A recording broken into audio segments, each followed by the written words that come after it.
Bonjour l'Hexagone, bonjour Côte d'Ivoire, Sénégal, Togo, tous les pays francophones d'Afrique. Je vous donne un bonjour. Je vous donne un bonjour à tous les leaders de la Réunion aussi et sur toutes les abonnés sur ma chaîne TikTok. Je vous donne un bonjour aussi. Jésus, roi des nations. Et sur ma chaîne YouTube, Celle Jésus sort. Je vous donne un bonjour pour tous les abonnés, pour tous les nouveaux abonnés sur ma chaîne TikTok. Jésus, roi des nations, vous pouvez vous abonner aussi sur ma chaîne YouTube, Celle Jésus sauve. Sur ma chaîne, il y a au moins 500, 400 vidéos de 10 minutes, de 20 minutes, de 30 minutes. Il y a aussi plusieurs prédicateurs de l'Hexagone. Il y a aussi des prédicateurs de l'île de la Réunion. Vous pouvez vous connecter pour les amoureux de la parole de Dieu. Si vous aimez la parole de Dieu, et voilà, vous pouvez vous connecter si Dieu met à cœur. Voilà le thème d'aujourd'hui. Excuse-moi pour la prononciation de ce mot-là. L'Assomption. Et la première Assomption de Jésus-Christ, c'est dans Jean 20, verset 17. Et je paraphrase ce verset, là, Jésus va s'adresser à Marie. Va trouver mes frères, dites-leur que je m'en vais mon Père et votre Père, et vers mon Dieu et votre Dieu. On voit le témoin Jéhovah et les musulmans utilisent souvent ce verset pour dire que Jésus n'est pas Dieu parce que ils n'ont pas reçu l'esprit de Jésus-Christ. Et pour comprendre les Écritures, il faut que nous sommes nés de nouveau. Nous avons le Saint-Esprit, sinon nous serons incapables de comprendre les Écritures. Parce que Paul dit, Romains 8, verset 9, si quelqu'un n'a pas l'esprit de Christ, ne lui appartient pas. 2 Timothée 2, 19, le Seigneur connaît ce qu'il appartient. Voilà la révélation pour qui sont nés de nouveau. Et ce verset clair et net, là, Jésus est mort et ressuscité. Là, il va retrouver sa position initiale qu'il a quittée. Et sa position initiale, parce qu'il a quitté sa position initiale, c'est la position Père.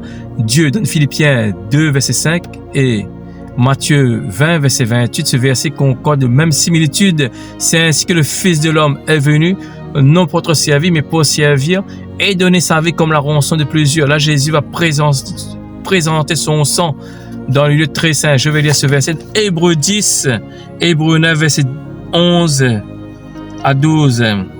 Mais c'est Christ est venu, Christ est venu comme souverain sacrificateur des biens à venir. Il a traversé le tabernacle plus grand et plus parfait qui n'est pas construit de main d'homme, c'est-à-dire qui n'est pas de cette génération. Il est entré une fois pour toutes dans le lieu très saint, non avec le sang des boucs et des veaux, mais avec son propre sang, ayant obtenu une rédemption. Là, Jésus, il va trouver sa position initiale, la position Père, en présentant son sang dans le lieu très saint. Voilà, ça c'est la première absomption de Jésus. On voit le deuxième absomption. Encore une fois, excuse-moi pour la prononciation. Voilà, je vais prendre Actes chapitre 1.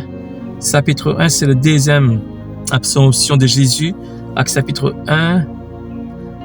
Alléluia, alléluia, mes frères et sœurs, soyez bénis, soyez bénis. Je sais que vous aimez la parole de Dieu, vous aimez la parole de Dieu. Que le Seigneur vous bénisse. Actes chapitre 1, verset 10. Ça, c'est le deuxième absomption de Jésus-Christ. Voilà. Et comme il avait des regards fixés vers le ciel pendant qu'il s'en allait, voici 2 hommes vêtus de blanc lui apparurent. Il dit, hommes des Galiléens, pourquoi vous arrêtez-vous à regarder au ciel?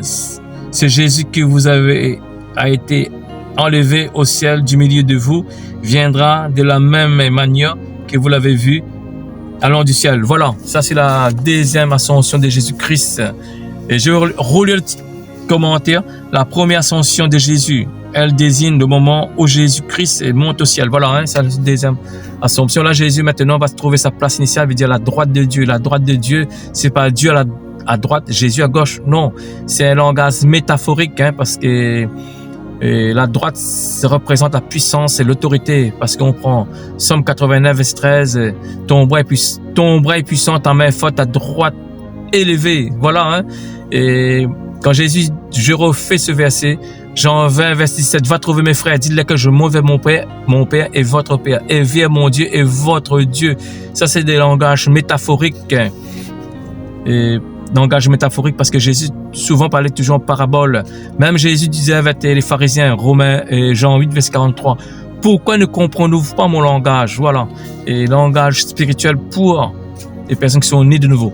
Et soyez bénis, le Seigneur Jésus-Christ vous aime.